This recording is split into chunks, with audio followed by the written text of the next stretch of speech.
Hi, this is Jim Hewling, and welcome to Execution Insight. Almost 2 decades ago, I was given a moment most people never get, a moment of absolute clarity about my life and about what really matters. I'd like to tell you about that today. It was a Sunday evening, sitting in one of my favorite restaurants with my wife, Donna, and my daughter, Sarah, and we were enjoying a really great meal. We were also having a wonderful conversation. I remember that we were laughing and we were telling stories and we were enjoying good food and good company. In fact, in that moment, I can honestly say my family was well and my work was meaningful and filled with purpose, and my health was strong. In fact, I didn't know it that night, but I was actually about to be given a great gift. Because 3 hours later, I was lying in the back of an ambulance with no heartbeat registering on the monitor. Can you imagine? As it turns out, a severe food poisoning reaction had caused my fever to spike and my heart to stop. And when I regained consciousness, I remember lying in the ambulance, but looking out through the glass doors at the back of it. And I could see Donna and Sarah following closely behind as we sped toward the nearest hospital. In fact, I remember in that moment the driver saying to the other emergency technician in the ambulance, "I don't think he's going to make it." And with everything in me, I believed that those were my final moments on earth. And I want to say that it felt in every sense like a dress rehearsal for death. Because in that moment, as I looked at their faces out in the ambulance and I held the image of my son Scott in my heart, I had a realization that really surprised me by how calm I felt. I realized in that moment that I had no deep regrets. Now, I want to be careful as I say this because I don't want you to misunderstand me. I'm not saying that I had lived without mistakes. I had made plenty of them. And it doesn't mean I had done everything right. I hadn't. I'd done many things not at my best. And it certainly doesn't mean there weren't moments that I wished I could revisit or words I wish I could take back or even whole seasons of my life when I could have navigated with more wisdom and more kindness.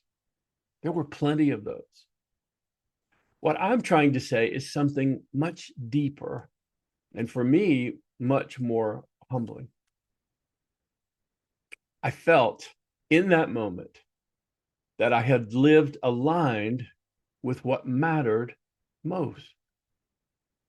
I had loved those people who mattered most in my life, and I'd been present more often than I was absent, and I had invested my energy in work and relationships and causes that were all meaningful to me. In a very real sense, I had pursued the things that made me feel alive.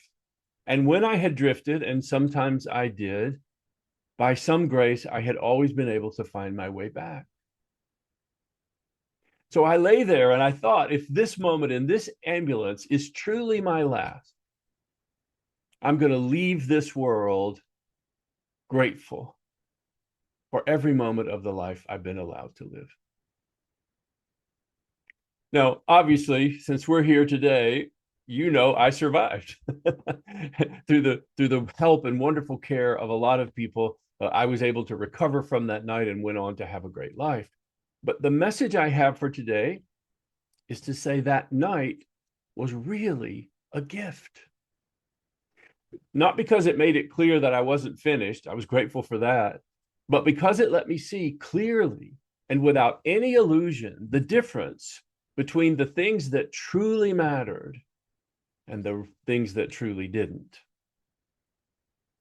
Now, here today, many years later, I'm aware most of us don't get a dress rehearsal for death. We don't get that moment where everything becomes clear and all the noise falls away and there's no more scoreboard. And we're left with only one real question.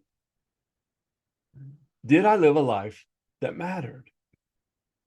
Did I live in a way that honored what I believed most deeply? And did I become the person I had always dreamed of being. You see, that night gave me that clarity. And then by grace, gave me many, many more days to live out all the things that I learned in the back of that ambulance. And that's the message I want to offer today. Don't wait for a moment like that to wake you up. You don't need a crisis. You don't need a fearful diagnosis. You don't need a major loss. The invitation to become fully alive, to live in alignment with all the things that you know and believe matter most, in essence, to become all that we were capable of being, is still unfolding right this minute. You can do it as simply as today. That night didn't teach me how to live perfectly, not at all, but it reminded me to live purposefully while there were still days being given. So my question for all of you is really simple. Do you know what you really want? Do you know what really matters most? And are you living in a way that is aligned to all of those values? So that one day, when it's not a dress rehearsal, you and I can truly look back and say, I lived the life I was born to live. If you're living in that way today, you're in a great place. And if you're not, the most beautiful, powerful, effortless place to begin is right now. I'm Jim Hewling, and I hope this is a good message for today. And I look forward to seeing you in the next episode of Execution Insight.